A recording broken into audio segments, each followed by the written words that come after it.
तर नमस्कार विद्यार्थी मित्रांनो, तर आजच्या व्हिडिओमध्ये आपण जुलै 2026च्या 15 नवीन भरती यासाठी जाहिरात ज्या काही आलेल्या आहे त्याच्याबद्दल डिटेल एक्सप्लेनेशन बघणार आहे. तर 2026 जुलैमध्ये हा फॉर्म अवश्य भरा, कारण की हे गेम चेंजिंग ठरणार आहे.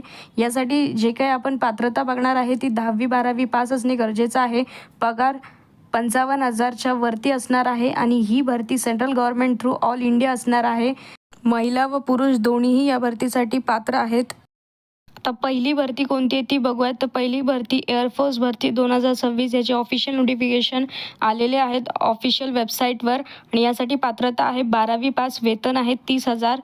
आता आपण याची डिटेल एक्सप्लेनेशन बघूयात. Age limit, salary, starting date काय आहे, फॉर्म फिलअपची, आणि ही भरती ऑल इंडिया आहे म्हणजे की सेंट्रल गव्हर्नमेंट थ्रू. या दोन्हीही पात्र आहे, मेल आणि फिमेल. चला तर मग आता आपण यासाठी पात्रता अटी काय आहेत, अर्ज कसा करायचा ते बघूयात.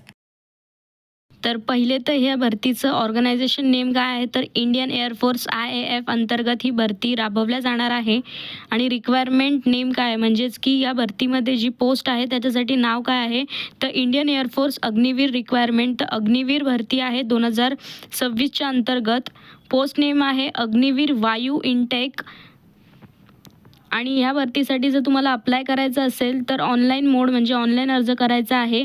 आणि हा जो जॉब टाईप आहे म्हणजे ही स्टेट बोर्ड, महाराष्ट्र बोर्डसाठी नाही आहे, ही सेंट्रल बोर्ड म्हणजेच की इंडिया थ्रू आहे. आणि कोण अप्लाय करू शकतं, तर मेल व फिमेल दोन्हीही म्हणजे पुरुष व महिला दोन्हीही या भरतीसाठी पात्र आहे. आणि ही खूप चांगली ऑपॉर्च्युनिटी आहे इंडियन एअरफोर्स जॉईन करण्यासाठी. नक्कीच शेवटपर्यंत याचा व्हिडिओ बघा, फायद्याचा आहे. या भरतीच्या काही महत्त्वाच्या तारखा आहेत ते बघूयात. तर या भरतीसाठी ऑनलाईन ॲप्लिकेशन हे 6 जुलै 2026 रोजी चालू झालेले आहे. आज 17 जुलै आहे, त्याच्यामुळेच आता लवकरच हा फॉर्म भरून घ्या. आणि याची लास्ट डेट आहे जे की अप्लाय करण्यासाठी 26 जुलै 2026 ही शेवटची अंतिम तारीख आहे. एक्झाम डेट आहे 22 ते 23 सप्टेंबर 2026. तर या भरती अंतर्गत एक्झाम घेतली जाणार आहे जी की 22 ते 23 सप्टेंबरला 2026मध्ये होणार आहे. आता आपल्याला एज्युकेशन क्वालिफिकेशन, शैक्षणिक पात्रता काय हवी आहे ते बघूयात. तर ह्या भरतीसाठी 12वी पास असणे गरजेचं आहे आणि ते पण सायन्स तुमचं गरजेचं आहे 12वीमध्ये. 10वी+12वीमध्ये तुमचे मॅथेमॅटिक्स म्हणजे गणित विषय, फिजिक्स आणि इंग्लिश हे कंपल्सरी सब्जेक्ट हवे आहेत. दुसरी जी एज म्हणजे शैक्षणिक पात्रता आहे त्याच्यामध्ये तुमचं 12वीमध्ये मिनिमम म्हणजे कमीत कमी 50% मार्क गरजेचे आहेत. आणि मॅक्झिमम 50% मार्क हे इंग्लिशमध्ये गरजेचे आहेत. म्हणजे 50% तर ऑल ओव्हर तर तुम्हाला पाहिजेच आहे, म्हणजे 12वी सायन्स स्ट्रीममधनं. आणि त्याच्यामध्ये इंग्लिश मार्कसुद्धा 50 पैकी म्हणजे 100 पैकी जो काही पेपर असेल तर 50 मार्क त्याच्यासाठी सुद्धा हवे आहेत तुम्हाला इंग्लिशमध्ये स्पेशल. जर तुम्हाला या भरतीसाठी अप्लाय करायचं असेल तर तुमची एज लिमिट, वय काय पाहिजे ते बघूयात. तर मिनिमम एज म्हणजे तुम्हाला कमीत कमी 17.5 वर्ष पूर्ण असणे गरजेचं आहे. आणि जास्तीत जास्त तुमचं 22 वर्ष इतकं हवं आहे.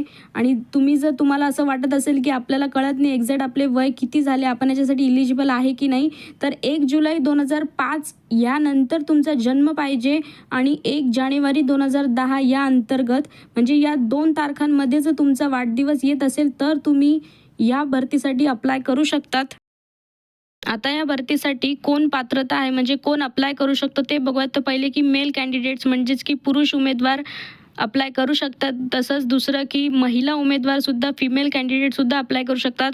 आणि ऑल इंडिया कॅन्डिडेट्स म्हणजे भारतातील सर्व कॅन्डिडेट्स उमेदवार अर्ज करू शकतात. आणि चौथी गोष्ट जी आहे ती तुम्हाला सायन्स स्ट्रीम असणे गरजेचं आहे किंवा एनी मग डिप्लोमा इंजिनिअरिंगमध्ये असणे गरजेचं आहे, तरच तुम्ही या भरतीसाठी अप्लाय करू शकतात. आता आपण अग्निवीर वायू सॅलरी या अंतर्गत तुम्हाला सॅलरी किती दिली जाणार आहे ते बघूयात. तर पहिल्या वर्षामध्ये तुम्हाला 30,000 पर मंथ म्हणजे पर महिना, प्रति महिना मिळणार आहे. दुसऱ्या वर्षामध्ये तुम्हाला 33,000 पर मंथ मिळणार आहे. तिसऱ्या वर्षामध्ये तुम्हाला 36,000 पर मंथ मिळणार आहे. आणि चौथ्या महिन्यामध्ये तुम्हाला 40,000 पर मंथ अशी सॅलरी मिळणार आहे. आता तुम्हाला प्रश्न पडला असेल की या भरतीसाठी ॲप्लिकेशन फीस किती असणार आहे. तर general, OBC, EWS, SC, ST या पाचही कॅटेगरीसाठी तुम्हाला सेमच फीस असणार आहे.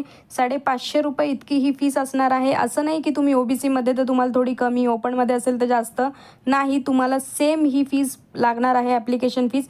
आता मग तुम्हाला ही ॲप्लिकेशन फी पेमेंट मोड कशी करण्यात येणार आहे, तर डेबिट कार्ड अंतर्गत किंवा बँक ट्रान्सफर थ्रू किंवा फोनपे, गुगल पेद्वारे तुम्ही ही भरतीमध्ये म्हणजे पेमेंट करू शकतात. आणि नाहीतर मग NEFT RTGS अंतर्गत नेट कॅफे जर तुमच्या कोणत्या जवळपास असेल तर त्यांच्या अंतर्गत तुम्ही ही फीस भरू शकतात. या भरतीसाठी निवड प्रक्रिया म्हणजे की सिलेक्शन प्रोसेस काय असणार आहे ते बघूयात. तर पहिले तर तुमची ऑनलाईन रिटन एक्झाम घेण्यात येणार आहे.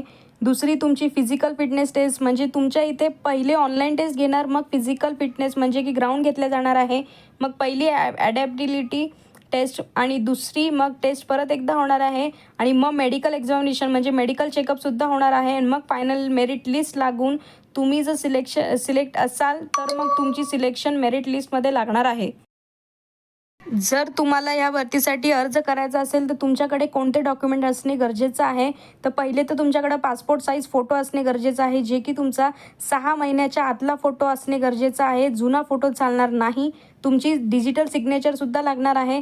आधार कार्ड, 10वीची मार्कशीट, 12वीची मार्कशीट, डोमासाईल सर्टिफिकेट, तुमचा रहिवासी दाखला, कास्ट सर्टिफिकेट इफ तुम्ही जर SC NT EWS अंतर्गत आणि OBC अंतर्गत जर फॉर्म भरणार असेल तर तुम्हाला कास्ट सर्टिफिकेट इथे लागणे गरजेचं आहे. मोबाईल नंबर असणे गरजेचं आहे, चालू मोबाईल नंबर ज्याच्यावर तुमचं OTP थ्रू रजिस्ट्रेशन होणार आहे.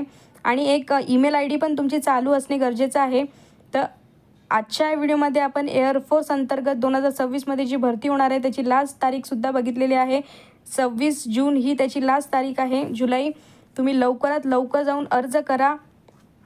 आणि अशाच प्रकारची आणखी गव्हर्नमेंट जाहिरात बघण्यासाठी आपल्या चॅनलला लाईक, शेअर आणि सबस्क्राईब करा. धन्यवाद.